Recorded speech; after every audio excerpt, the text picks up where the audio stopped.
Hello and welcome. We have with us Dr. Pradeep Kumar, who is a dear friend of Dr. Simon Hercules, who recently succumbed to the COVID-19. Dr. Simon was one of the frontline workers in the crisis, and yet he was denied a dignified burial.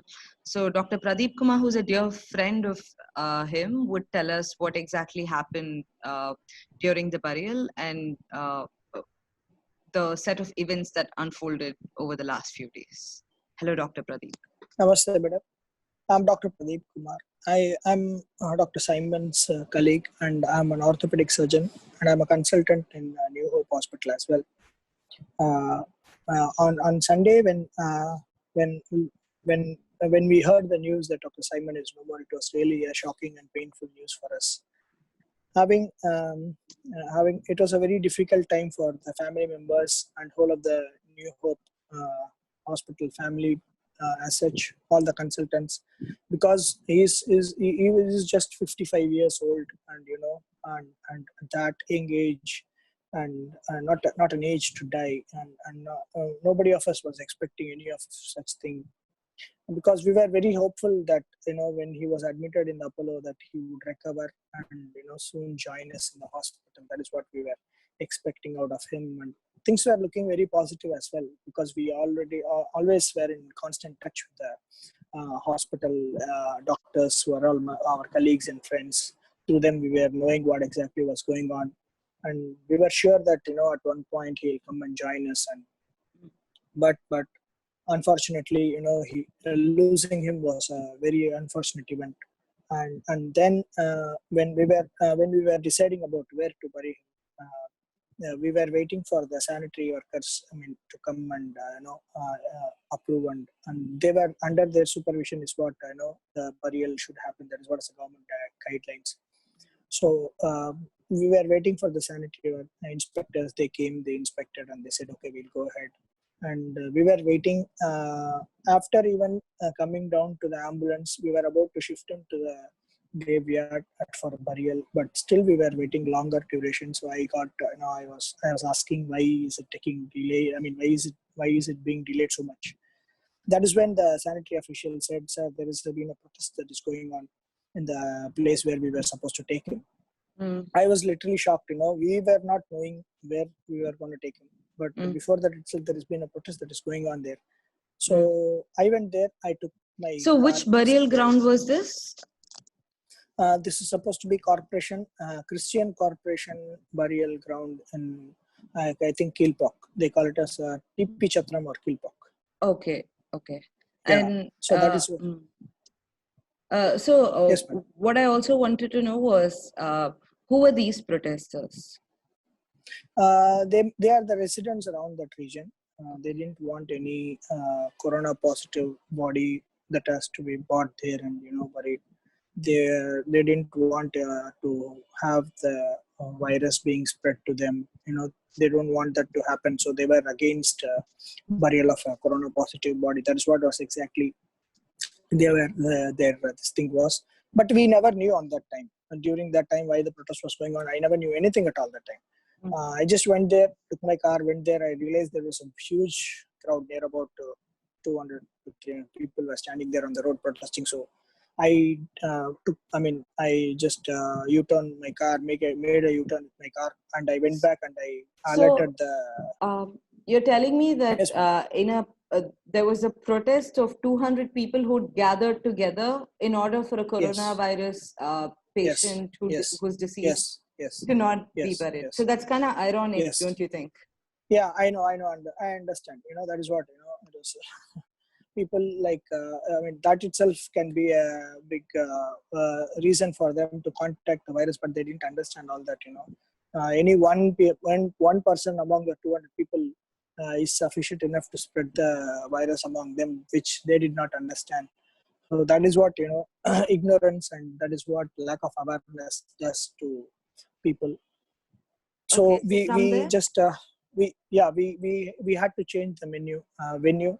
And the venue, we decided that the sanitary inspectors decided the venue should be changed because of all the commotion that was happening there, and the police were also there. But that's not safe for us to go there and do it in spite of all that. So the sanitary worker said we have made arrangements elsewhere. So that was in Velangad, Ananagar. That is where we took him. We went there. As soon as we reached there, it was very silent. Nobody was there, and the proclaimer started digging, and we were waiting. And as you know that I know it's a COVID positive body, so they did not want so many people around. So only hardly any 10 of us must have been there. Only close doctors and family were there, and we were waiting. And the sanitary workers wanted only 5 of them to come forward. So I was even standing behind. I was not even so close because the family, the son and the wife and the family friend and a priest who could read out the thing, and one of our close friends were all there. So they were the ones who were standing in the front, and they were supposed to go and bury him and stand around. And I was standing back. Suddenly, out of nowhere, there was a huge mob of 50 to 60 people came in and started thrashing, pelting stones and hitting us with sticks and all that, saying you have to get away from here right away, take the body and run. So we did not understand why that was happening, and Had the they were burial like, "Why happened are by you that bringing it point? here?" No, no, no, it was not happening. They were just digging, and they were about to, I was telling, I mean, the sanitary inspectors were asking them to rush, and meanwhile things got really violent, where we had to literally run from there. They had just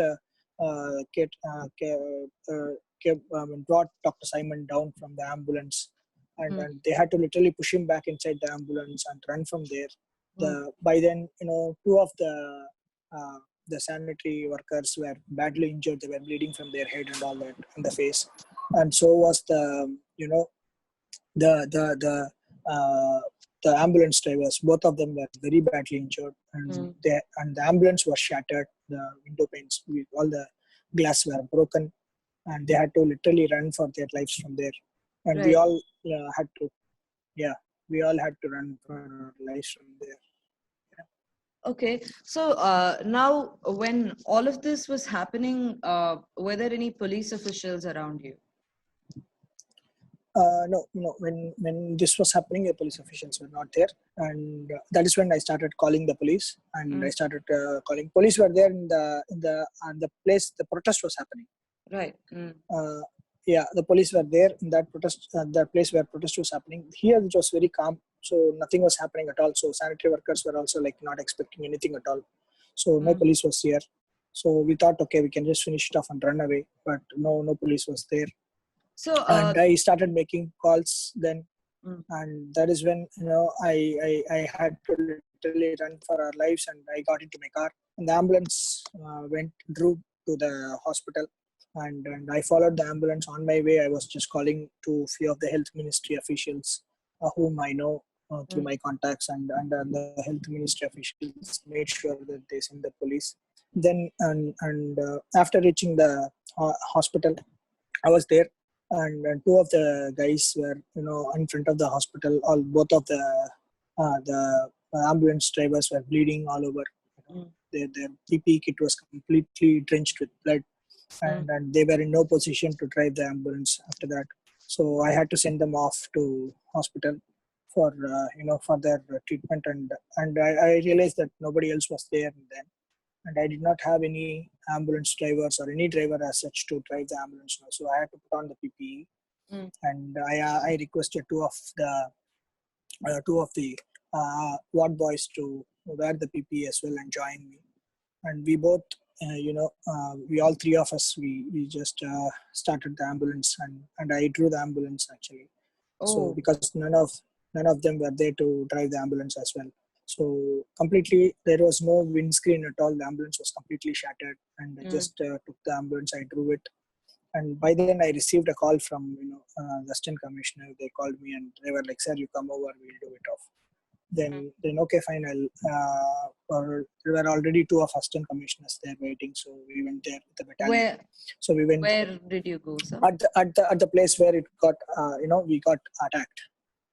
Oh, so you went back to the same burial Same ground. place. Yes. Okay. Yes. They said, "Sir, we have controlled the situation. Now you can come. We can do it. No problem at all." Because they've already Okay. dug the grave, so we can finish it off. Okay. So yeah. So I had to drive the ambulance and went there. when I reached there, the police were there, and they wanted to, okay, sir, you come in, and I went inside, and I worried, uh, because we realized that we are the only three who are wearing PPE. Nobody else was there wearing any PPEs, Mm. and only police were there, and only three of us were there. So we had to put him inside, and none of us knew how to operate a JCB as well. So pushing the mud inside, such a big grave, it was very difficult. So But we the couldn't JCB operate. workers were already there, right? They were there, but they were injured very badly, and they had to run away for their lives. That driver, Um, JCB driver, was hit, and he ran away, jumping out of the compound wall on the other side, and he ran away for his life. So we couldn't oh. trace him. There was nobody there. When I came back, there was nobody. Actually, his Dr. Simon's family were also about to get attacked, so they had to leave as well. So the situation was So, very volatile. were the family members not there when the burial happened? Second time, when I went back, they were all like kind of gone. Nobody was there. So I it had was to, you, and the the two police ward wanted me to. boys, the police. That's it. Yes, that's it. That's it. And Okay. few hospital workers, two or three hospital workers were there. They were standing, but they were not wearing any PPE, so they couldn't help me out also. So they were just standing there and supporting us. That's it. So who operated the JCB when all of this was happening? Nobody operated the JCB. We had to completely close it with our own hands. We had only one single shovel, which Mm. we shared among three of us, and put the mud. And looking at us struggle, a police officer, an assistant commissioner, he came in. That gentleman helped me out to even, that police officer, he had a knee ligament surgery which was done 1 month back. He was telling me, when he was doing this, he was telling me, I mean, his subordinate, his driver who was there, he was telling me, sir, that's an operation, Mm. and all that. I said, sir, it's okay, please help me out. And then somehow we had to manage to Mm. close because it took us near about an hour or so to close with Mm. our own hands. So it is not an easy task. So it was all mud and clay. It's really difficult to push mud and clay with your own Sure. hands. So yeah, it was a very difficult task, and we did it. And we were having a fear of being attacked again. I don't know, Okay. from nowhere there might be a huge mob again who can come and attack How, us. how do you think You these know? people got that information in the first place? uh, Maybe see. I don't think it's an information. I don't think they would have seen us come in, and they saw in the night time such a silent atmosphere. Suddenly, out of nowhere, there is a proclaimer digging that noise, and they would have seen a white color PPE is being worn. That shows that there is some COVID positive body is being brought to bury at this Mm. time of the night. Maybe they got scared. Maybe, yeah. So you're suggesting that it was the public that saw and it wasn't any Yeah, information that was spread definitely, particularly. definitely, definitely. Because the way they came in, they were all the ladies were there. The ladies were there Okay. in their. They were all in their nighties and their casual dress and their what they used to wear in the home. So they were all Right. residents. They all that they wanted was, we don't want to. You want us to die? What will happen to us? You will bring this body. How dare you do this? That was the kind of thing which Tone was, that they had. So yeah. now, as a medical professional, could you tell me, is there a risk in the first place No, to no, bury a 100%. person with? Hmm. No, 100% no. Actually, see, I'll tell you what. The coronavirus is a very fragile virus. Actually, it's a fact. You can't deny the fact that it's a very fragile virus, because it dies with soap water. It dies with alcohol. Such a fragile virus. If you just wash your hands with the sanitizer, it dies. Mm. So such a fragile virus hardly survives in a dead body. For more than 2 hours, it's a big thing. If Mm. it is able to survive for more than 2 hours in a dead body, it's really a big thing, which the people did not know. And moreover, the body, in spite of all that, the body was completely packed. You know, Mm. the body was completely packed with a triple layer packing, Mm. with a thick plastic bag. It's a triple layered packing, packed by a private hospital, and apart from all of this, they are digging almost all 12 feet deep to bury. So Mm. there is 0% chance of getting this virus spread and all that. So I don't think so there is any chance of any of that sort that could happen. But the people are ignorant of it. and they never knew this could, yeah. Could you tell me a little more about the work Dr. Simon was doing before he contracted the virus? How many days did He was he work with COVID patients for? exactly. See, it's not about COVID positive or anything. He was not part of any COVID positive team or anything. We were not admitting any COVID positive patients. But considering the fact that every patient is a potential carrier of a COVID positive in this scenario, because we don't know, we are in a state where already there has been a community spread, maybe. There has been a lot of patients. We don't know, there will be a lot of carriers around. So this might have been contacted to him through a patient, because he would never say no to any patient. There have been a lot of patients coming even during the lockdown period. We have been doing emergency surgeries and all. We couldn't say no to emergency surgeries, because and all this hospital was functioning right through. So it was highly likely that he could have contacted through some of these individuals who would have definitely had a virus. That is how Mm. he would have got it. Okay. And when was Yeah. he tested positive? He was tested positive near about some 2-3 weeks back.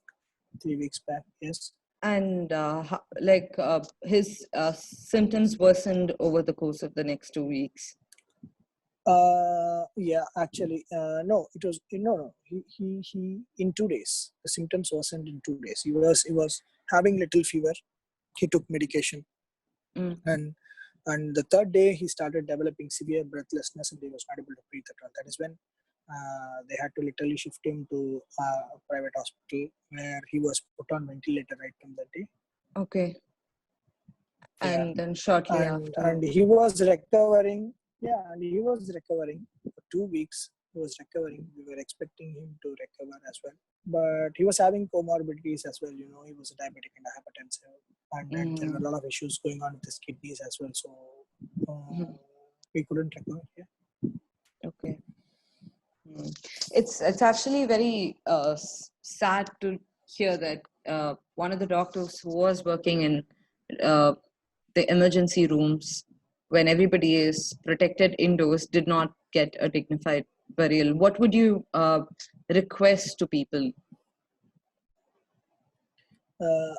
See, my request is to two people actually. Two people. One is to the people as such, and second thing is to the government.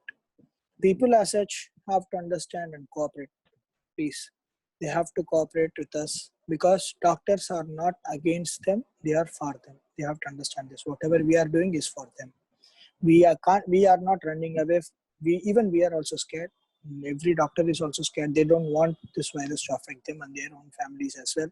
So we definitely don't want this to happen to any of us.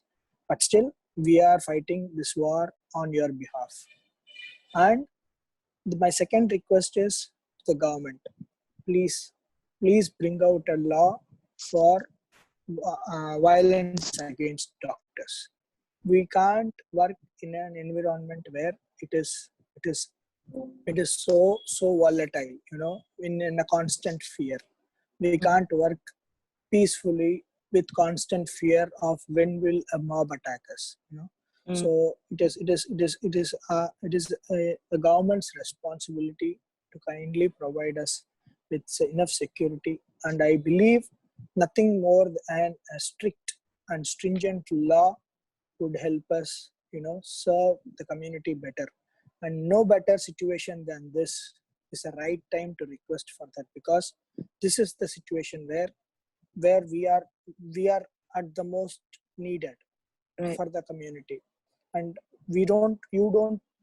more than us, the government doesn't want any of the doctors to run away from the scene. They want their whole protection force to stand in front and fight. So if that has to happen, you have to assure them. So nothing better than a law would be an assurance for us to work peacefully and calmly and do our own duties. So this would be my request to the state as well as the central governments to kindly consider and help us do our work better.